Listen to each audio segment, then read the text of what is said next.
Jadi ini kita perhatikan. Maka mari kita tetap istiqomah menuntaskan ibadah kita. Meskipun kita akui istiqomah itu berat, istiqomah itu berat. Yang ringan itu istirahat. Jamaah sekalian, pada kesempatan ini saya akan melanjutkan materi yang sudah saya sampaikan pada pekan yang lalu, yaitu berkait dengan menjadi sebaik-baik manusia, atau Rasulullah menyebutkan sebagai khairun nas, sebaik-baik manusia, atau khairukum, sebaik-baik kalian. Pada pertemuan yang lalu sudah saya sampaikan bahwa ada 10 hadis yang menjelaskan tentang tanda sebaik-baik manusia, dan pada pertemuan yang lalu sudah kita sampaikan yang pertama dan kedua. Sekarang kita lanjutkan untuk hadis yang ketiga. Sekedar mengingatkan, yang pertama, khairun nas, sebaik-baik manusia adalah man tala umruhu, orang yang dikaruniai panjang umur, wa husna amaluhu, dan baik amalnya. Hadis sahih riwayat Tirmidzi. Kemudian yang kedua, khairun nas, sebaik-baik manusia adalah anfa'uhum linnas, yang paling bermanfaat bagi manusia yang lain. Hadis sahih riwayat Ahmad dan Tabrani. Kemudian untuk kesempatan ini kita sampaikan hadis yang ketiga, khiyarukum, sebaik-baik kalian adalah akhasinakum akhlaqu, yang paling baik akhlaknya. Hadis sahih riwayat Bukhari. Barangkali ini yang menjadi ukuran di masyarakat untuk menentukan orang yang terbaik itu, yang dibaca adalah kebaikan akhlaknya. Maka manusia yang terbaik itu yang baik akhlaknya, baik amal perbuatannya, baik tata keramanya. Oleh karena itu, kalau kita ingin menjadi manusia yang terbaik, mari kita perbaiki akhlak kita. Kita miliki akhlakul karimah. Kita teladani akhlak Rasulullah Sallallahu Alaihi Wasallam yang sudah ditetapkan oleh Allah sebagai uswatun hasanah, sebagaimana diterangkan di surat Al-Ahzab ayat 21. Jamaah sekalian yang dimuliakan Allah, akhlak yang baik lahir dari agama. Karena Rasulullah pernah ditanya oleh salah sahabat Nabi, yaitu, ya Rasulullah, matin, wahai Rasulullah, apakah agama itu? Qala, Rasulullah menjawab, husnul khuluq, agama itu adalah akhlak yang baik, akhlak yang mulia. Nah, akhlak yang mulia lahir dari kuatnya iman dan lurusnya ibadah. Tidak mungkin orang ingin memiliki akhlak mulia tetapi imannya tidak kuat, ibadahnya tidak lurus. Ibadah yang lurus melahirkan akhlak yang mulia. Sebagaimana kita sudah dikabarkan sholat misalnya, ditegaskan di surat Al-Ankabut ayat 45, inna sholata, sesungguhnya sholat itu tanha, bisa menjauhkan kita anil fahsyai, dari perbuatan fahsya, wal munkar, dan perbuatan munkar. Siapa yang menegakkan sholat akan terjauh dari perbuatan fahsya, perbuatan jelek, perbuatan keji yang intinya dilakukan oleh jiwa atau dalam hati, dan munkar, perbuatan jelek yang mudah dikenali, perbuatan jelek yang kelihatan. Maka yang sholat akan terjauh dari perbuatan jelek yang masih ada di dalam jiwa ataupun jelek yang kelihatan. Tapi mungkin ada orang yang klarifikasi, ada tidak orangnya sudah sholat tapi kata-katanya menyakitkan hati, tidak betul. Ada ya, orangnya sudah sholat tapi di tempat kerja korupsi, betul. Ada ya, orangnya sudah sholat tapi utang gak nyaur, ada kan? Ada ya, orangnya sudah sholat tapi utang gak nyaur, ditagih malah marah-marah. Ada ya, orangnya sudah sholat tapi berbuat zina, itu ada. Nah, yang salah bukan sholatnya tapi orangnya. Mungkin sholatnya tidak tegak, dia tidak menegakkan sholat tapi sekedar menggugurkan kewajiban. Boleh jadi niatnya tidak ikhlas atau tidak memperhatikan waktunya. Sholat pada waktunya adalah termasuk afdhalu amala, amal yang afdal. Tapi kita masih sering melihat ada orang itu sholat sekedar menggugurkan kewajiban. Saya pernah lewat di depan masjid saya, di Masjid Dakwah Patokan Madukesmo, waktu itu jam 5:30 petang. Nah, saya melihat ada 3 orang sholat di masjid, tapi sholatnya sendiri-sendiri. Salah satunya pakai jaket tukang ojek. Saya bingung, ini sholat asar udah mau maghrib, tapi kalau maghrib kok belum adzan. Kira-kira, dan setahu saya tidak ada sholat menjelang maghrib ya. Nah, itu kira-kira pasti sholat asar, tetapi ditunaikan 5 menit sebelum adzan maghrib.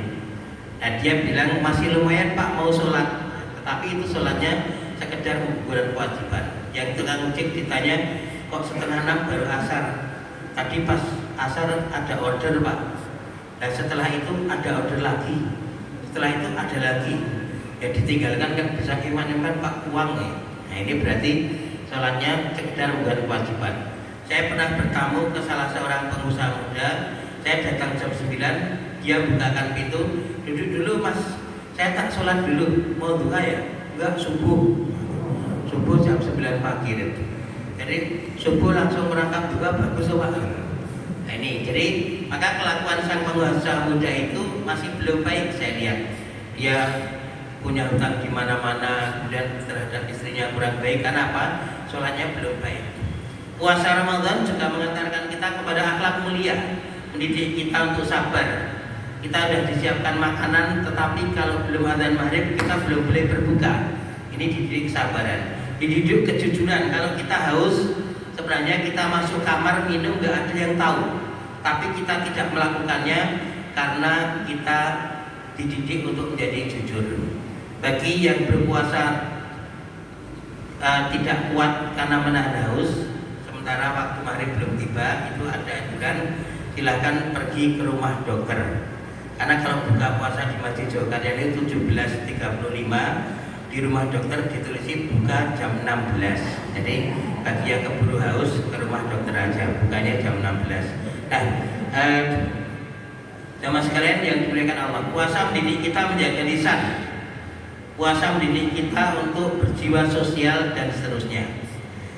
Ini tanda yang ketiga. Kemudian tanda yang keempat, khairukum, sebaik-baik kalian adalah khairukum, kalian yang terbaik li ahlihi, bagi keluarganya. Hadis riwayat Tirmidzi dan Ibnu Hibban. Keluarga adalah pihak pertama yang paling pantas menerima kerahmahan kita, kedermawanan kita, kelembutan kita. Menjadi tidak banyak mananya kalau orang di masyarakat menjadi ramah, tetapi terhadap keluarga sendiri tidak. Ada tidak seorang suami yang dengan teman-temannya ramah, tetapi terhadap istrinya galak? Ada tidak? Kita baca Bu, ibu bilang ada ya. Ada tidak seorang istri dengan teman-temannya gabyak ramah ning kali sing kakung galak? Itu betul. Kata bapak-bapak banyak, tapi orangnya hari ini nggak berangkat ke masjid ini. Jadi kita prihatin. Kalau dengan orang lain bisa ramah, dengan istri atau suami sendiri harus lebih ramah. Bahkan ada bapak-bapak itu yang sangat pemurah kepada teman-temannya, suka traktir. Ketika goes, temannya nggak minta aja ditawar, ini mau nyate apa nyoto.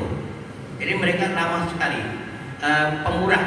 Tapi giliran istrinya kirim WA saat pulang kerja, mas nanti pulang kerja tolong belikan sate kambing. Suaminya langsung berhenti dari motor, balas WA-nya cepat-cepat, nggak usah, kambing itu mengandung kolesterol. Nah, istrinya langsung balas, enggak mas, setahu saya kambing itu nggak pernah mengandung kolesterol, kambing itu hanya mengandung anak kambing, itu aja kambing betina, beli aja sate kambing jantan. Sing lanang udah rasa ngeyel, sing putri yaudah ganti mie ayam, itu aja masih dijawab mie ayam ada micinya, nggak baik bagi kecerdasan. Istrinya ngomong, saya memang nggak cerdas kok mang, langsung itu ngeyel meneh. Itu kesimpulannya suaminya pelit terhadap istri. Jadi dengan teman-teman. Kemudian ada seorang bu guru TK begitu ramah dengan murid-muridnya, tetapi dengan anaknya sendiri galaknya luar biasa. Ketika umurnya dijemput, dia Ahmad itu dijemput ayah, ya bu guru sebentar bu, ini sepatunya dipakai sayang. Tanya dipakai sampai rumah, nanti ganti baju, cuci kanan cuci kaki, bubuk siang sayang. Dek Fatimah, ya bu guru sebentar. Ini disebut bunda, ramah sekali. Begitu muridnya habis, anaknya masih penekan yuk, manjat-manjat. Semedura tidur kaplok kowe. Anaknya bilang, nek wani ibu nututi menek, tak sok sapu sisan kowe itu. Akhirnya anaknya ditarik, diboncengkan, ibunya boncengkan anaknya sambil ngomel muni-muni, anaknya joget-joget. Nah ini yang kita prihatinkan. Dengan anaknya orang lain, dengan murid lain harus ramah, tapi dengan anak sendiri juga harus ramah. Jadi jangan sampai terbalik. Kita bisa meneladani keluarga Rasulullah. Betapa Rasulullah itu, beliau mengaku bahwa beliau adalah orang yang paling baik terhadap keluarganya. Begitu juga kita bisa meneladani keluarga Khalifah Umar bin Khattab. Ada sebuah kisah yang bisa kita jadikan inspirasi. Suatu ketika ada seorang lelaki itu mangkel sekali karena dimarah-marahi istrinya. Adakah istri marah-marahi suami? Oh banyak ya. Korbannya termasuk ada yang ikut itikaf di sini ya. Jadi, nah, suami tadi mangkel banget. Saya suami kok dimarahi istri padahal saya nggak salah. Akhirnya sang suami tadi meninggalkan rumah.